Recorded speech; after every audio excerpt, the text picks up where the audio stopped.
So you probably have better things to do this weekend than to babysit a multi-terabyte NAS migration. Or maybe you don't.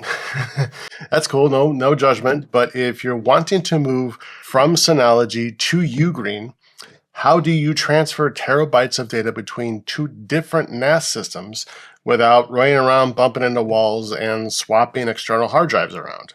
Well, today on MackeyTech, we're going to walk through how to migrate your data locally from Synology to UGREEN, and then we're going to set up a simple scheduled backup from the UGREEN to an external drive. So for this little venture, I'm going to show you the process I used to transfer data from my Synology DS920 Plus to my UGREEN DXP1600 Pro, and I'm going to assume your storage pools on your UGREEN are already configured and that you know which folders you want to migrate from your Synology.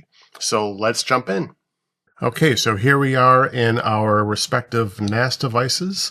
We have our UGREEN, that I'm actually using their desktop app for this. And then we have our Synology in this window, and I labeled them just for clarity. And the first thing that we want to do is make sure that our NASs are updated to the latest version. And for me, I am running version 7.2.3 on my Synology and version 1.131 on my UGREEN. And we're going to check real quick to make sure that our Rsync is enabled on both devices. So for Synology, we're going to go to the control panel, go to File Services, and then click on Rsync here. And then we want to make sure that this Rsync service is enabled. This is for SSH, but we'll leave that there. We want to make sure that that is enabled there. And then we want to also make sure that we enable the Rsync account, and then that we create a dedicated user for that Rsync account. And this Rsync account is for the Rsync server on port 873, which is different than the Rsync on via SSH. They're two different things. So you want to make sure that you create a dedicated user for the Rsync server, which is what we're going to be using first. Okay. So I've already created mine here. So you want to make sure that that user is created and that they have admin privileges for the Rsync, as well as the drives that you are going to be migrating. On the UGREEN, we'll go into Control Panel and go into File Service, and then go up to Rsync. And then you want to make sure you enable Rsync Backup Services.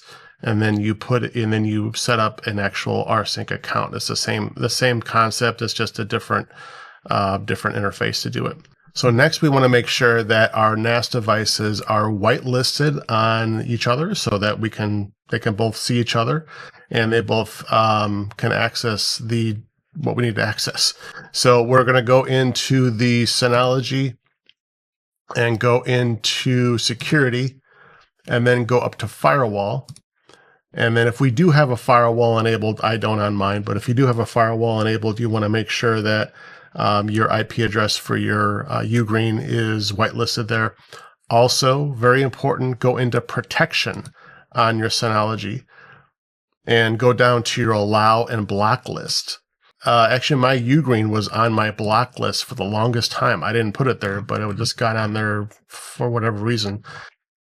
So for some reason, my SSH wasn't working. So I found it in here, and so I whitelisted it here. So just make sure that that is done on both ends. And then, as I mentioned earlier, we want to make sure that the user that we're using for this has permissions to access the files that we're going to be migrating. So we'll go under Control Panel and go under the shared folder that we're going to be migrating. Let's just say that it's MackeyTech. We'll highlight it. We'll go to Edit and then click on Permissions. And then my user is going to be Smacky, and that's the one that we're going to use. And we want to make sure that that has read and write privileges. And then on the UGREEN, we'll go under Files and go under Shared Folder. And then this is the destination folder we're going to use. So we'll left click and then right click and go to Properties, and then go to Permissions, And then my user's an admin, so they have access to everything. But if your user is not an admin, you want to make sure that they have read-write privileges here. So to start the migration, we'll make sure we're logged into our Synology, and we'll go to our little main menu here, and then go into Hyperbackup. And then within Hyperbackup, we're going to go up to the upper left-hand corner and click on this little white plus sign to start another task. We're going to be doing folders and packages. So click on Next. And then we have a number of options for cloud backup to C2 storage, remote NAS if you happen to have an Synology, if you want to do a local backup to a USB, which we don't right now. We have a bunch of cloud services, and then we have the file server, which is what we want. So there's WebDAV, which is good for remote backup, which we're not using. And then OpenStack Swift is more for like enterprise setups, which is way beyond what we're doing here. So we're just going to click on Rsync. That's the one we want. Click on Next. And then this is going to be a one-time migration. So I'm going to click on Single Version. And then we want to make sure we select the server type. So click on Rsync compatible server, and then we're going to put in the IP address of our UGREEN, and then we're not going to encrypt it. And then we're going to make sure the port is 873, and then we're going to put in our username for our UGREEN and our password. And then the backup module, that's a very clumsy way to say destination. So it's actually exposing the UGREEN shared folders that we have. So these are all of my UGREEN shared folders. I already have this backed up, but just so I can show you the process I used. We'll select MackeyTech again and then click Next. And now it's going to ask us which data that we want to back up. And we can select as many folders as we want. We can select these, however you want to do it. Click on Next. And then it's going to ask us if we want to do an application backup, which we do not. So we'll click on Next again. And then it's going to ask us to put in a task name. So you can name the task if you want, and that way later you can reference it under the Hyperbackup system, like I have one here for Google Drive. And then you can create a directory for it. So within the MackeyTech folder of our destination, it's going to create another directory, and you can name that whatever you want. So that's just what it's going to be labeling as. After everything's migrated, if you have multiple folders that you've transferred over, you can just move them to different destinations after you're finished. And we have a couple different options that we have for encryption, whatnot. We're just going to leave them all as defaults. And here is our schedule. So we can enable this backup schedule if we want to, but we're not going to use the schedule because this is a one-time migration. So now we'll click on Next. And then we'll click on Done. It's going to ask us, do you want to do it now? I'm going to say no. So here is our backup task that we created. We can go back in and edit it if we want to. We can go into the schedule and we can modify the schedule if we want to. And how long does it take? It just depends on how much data you're transferring and your network speed, really. You know, for me, for 20 plus terabytes, it took about 2 days, 2.5 days, I think it was. And there was one hiccup, but it recovered fine. So if there's any type of like a disconnect or something happens where if you have a power outage or there's an error of some sort, or if you have to restart, the systems are pretty sophisticated. Mine booted back up no problem, and it continued with the backup. Worst case scenario, you can always start over, or if you need to modify it, you can do that. So the software is pretty robust in terms of mitigating stuff like that. Now that we have all of our data on our UGREEN, we want to make sure that we do a local backup. So I'm going to go into Sync and Backup, and then click on Backup and Restore. And I'm going to click on Create Backup Task. Now, UGREEN is still evolving. Their software isn't as robust as Synology, so you don't have that many options. You can obviously back up the computer I'm on to the UGREEN if I want. I can back up this UGREEN NAS.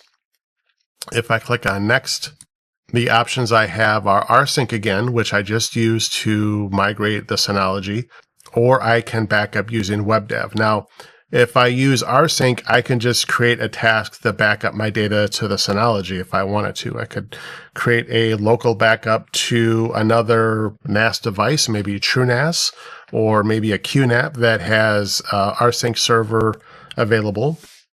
So essentially what you're doing is you're just going to kind of do the reverse of what you just did. You just click on Rsync, enter the IP address, the port, and the username and password for the destination, just like we did.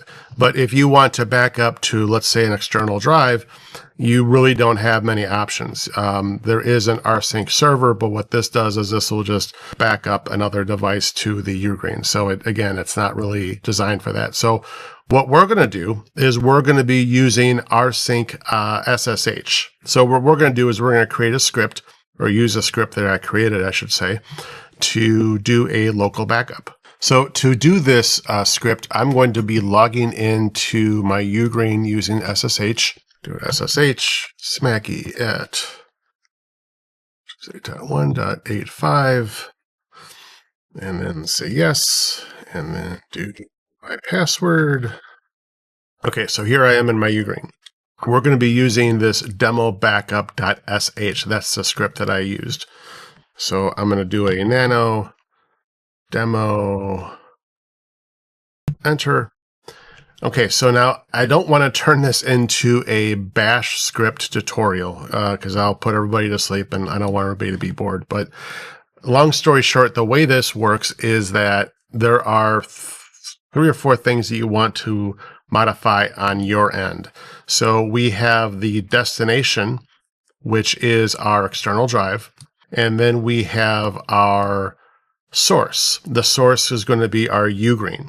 And then we have the folders that we want to back up. Or it says mirror. It is going to be a backup. It's going to be an incremental backup that we schedule. So those are the 3 things that you need to modify. So all you have to do is put these in here, and then there's a couple other things that I'll show you how to do. And everything else in here is essentially just logging the information. Again, all we're doing is we're going to tell it which external drive to use, give it a path for an external device, and then we're going to tell it the source, and then we're going to tell it which folders that we want to back up. So one thing that I want to show you real quick is a quick crash course on UGREEN folder structure. And this is a little weird, but so if we go into Files and we go into Shared Folder, these 3 folders here, Personal, Shared, and User, are really the 3 top, what we call parent folders of the other folders on the NAS. There's other ones like Favorites and this, that, and the other, but for the purposes of this walkthrough, these are the 3 main folders that we're going to be focusing on. So if we want to back up the folders within our shared folder, like we talked about the MackeyTech, here's a jellyfin that I want to back up. Maybe there's a personal folder that I want to back up. I can't just say backup shared folder / MackeyTech. UGREEN has its own path that it uses, what they call an absolute path, to determine what directory this is on the NAS. So you can see that I have in here home /Smacky. That's what they call a parent folder. And that actually corresponds to this personal folder here. And so the reason I know that is if I go back into my SSH script, I'm going to exit this real quick. So I'm going to do a Control X. So let's just say in this folder that I'm in right now, I'm in my home directory of my NAS. And I'm going to show you by doing pwd, which is print working directory. Okay, so now it says home /Smacky. So if I do, okay, well, what's in that folder? I do ls. Okay, so these are all of the different folders and contents of the home /Mackey drive. So if I go back into my UGREEN and I go into my personal folder, you can see I have my script here. I have my YouTube assets. I have my Rsync scripts. And it's the same thing right here. Here's my YouTube assets. Here's my Rsync scripts. And here's some other folders and files that are in there, and they all correspond to what's in the folder here. Okay, so let's say that we want to find the destination or the absolute path of a folder, but we don't really know where the folder is on the NAS. So we know what the absolute path is for a personal folder, which is /home /username, but we don't know what the absolute path is for folders onto the shared folder. So to do that, let's just say that we want to know the absolute path of MackeyTech. So in order to find that, we're going to go back into our SSH script, and this is a find command that I pasted in here. And what this will do is it will give us the absolute path of a folder named MackeyTech. So hit enter. Give it a second, and it gives us two options. The first one is the one we want. We don't want the one with the @ symbol. That's for something different. So we want to use the /volume1 /MackeyTech. So that's the absolute path for that folder that we want to, if we wanted to copy it. So now we also have an external drive, and we need to know the absolute path for the external drive because that's going to be our destination for the script. So to find that, we're going to do an ls-blk, and then we're going to look for our mount point. And the mount point right here, /mount /@usb/sda1, that's the destination. That's the absolute path that we want to use in our script for destination. So now, before we run the script, we're going to do what's called a dry run. And a dry run is essentially, it's an rsync command that we can use that the rsync will tell us what it would do if it was copying everything over before it actually does it. So it'll tell us all the directories it does, all the files, and it'll give us a log and let us know if everything is hunky-dory. So it's a nice way to make sure that your destination and your source are working and everything can talk and everything transfers. So, and this is the dry run command. We have our rsync. We have our 4 options. This is going to be basically copy everything over and give us a very clear indication of what is copied in a human readable format that we don't have to decipher. So that's what that's going to do. And then we have our dry run, and then we have our source, and then we have our destination. And it is in quotes by design, just in case your directories have spaces in them. That will mitigate that. Otherwise, it might error out. So what we're going to do is we're going to replace these with the actual destination and the actual source. And we don't actually have the specific folders. All we're doing is we're testing to make sure that the source, the parent source, is working, or that is correct, and that the destination is correct. So I'm just going to put in my name here, home/smacky, and we'll go over to our destination, and we'll put in the mount point, which is /MNT/@usb/sda1, and we'll put in demo. So now it's going to do a dry run, so we'll hit enter, and it said that it sent over 0.5 terabyte of data for this specific demonstration. So we're not going to actually do it with this folder, but I wanted to show you what a dry run does, and I'll include that in my my cheat sheet. So now that we have that under wraps, we know that the source and the destination work. Okay, so let's go back into our script. Okay, so here is the destination root again. This is our USB drive, and this is the source, home/smacky, and the folder that we want to copy, because before what the dry run did is it copied every folder within this parent folder, and we don't want that for this specific demonstration. All we want it to do is we want to copy just this rsyncs folder, and because I have a space, I want to make sure that I put in quotes. It's just a good habit to get into, regardless. So, and you can have multiple folders in here. You can put in one here for MackeyTech, and I don't think it cares about formatting, but just to be safe. So I can put in as many folders as I want. You can have different versions of the scripts if you have different source folders and whatnot. You can name it as maybe a different folder name as your source, and then just run it multiple times for different backup jobs. Okay, so I'm just going to remove this. I'm going to do a Control-O to save, and then a Control-X. So next step is that we want to make sure that this script is executable.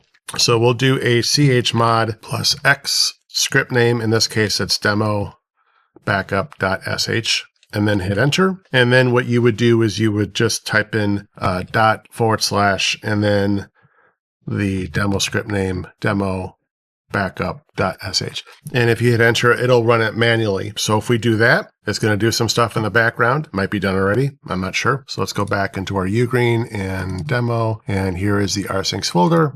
And there are the two files. So yeah, it worked just fine. Now, word of caution, if you do choose to run it manually, you want to make sure that you keep your SSH window open on the computer that you're using and don't turn the computer off, because if you close this, it'll stop the script. It'll cancel it. So that's why we're going to create a backup schedule. So in order to schedule it, we're going to use what's called Cron. So I'll type in CORN tab/E. So here is the Cron scheduler, as it were.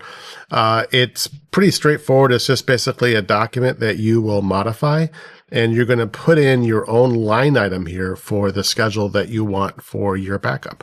And I will leave a kind of a cheat sheet for the cron command so you can figure it out and put in whatever schedule you want. But just to walk you through it, essentially this is saying that at 5 a.m. every week that we want to do this backup, and that's 05. And it has these five little asterisks normally that you populate, and each one corresponds to the day, the hour, the month. So I'll put that all in the cheat sheet, but this one is saying to compress the file and put it in a certain format and put it into this home folder and da-da-da-da-da. So we already have a script that we're using for most of this. So for example, if we wanted to back up at 3 a.m. every day, we would say 03 asterisk, asterisk, asterisk, and then / the location of our script, which is home /Mackey, and then demo backup.sh. Now, technically, you do want to put this in quotes just to be safe. If you don't have any spaces in your directory name, then don't worry about it. But it's just good to, as I mentioned before, get in the habit of it. So just to clarify, you want to say 0 space 3 space asterisk asterisk, and you want to have spaces between all of these. And again, I'll leave that in the notes. So again, this is going to back up daily at 3 a.m. So we'll just put a comment in here. Backing up at 3 a.m. daily, my backup script. And then you would do a Control-0 or a Control-O, excuse me, enter, and then you would exit out. And that's it. You are done. So now that your data is safely being migrated or has migrated, and you have a solid backup plan in place, you can literally do anything else that's more fun this weekend instead of babysitting your NAS, unless that's your thing.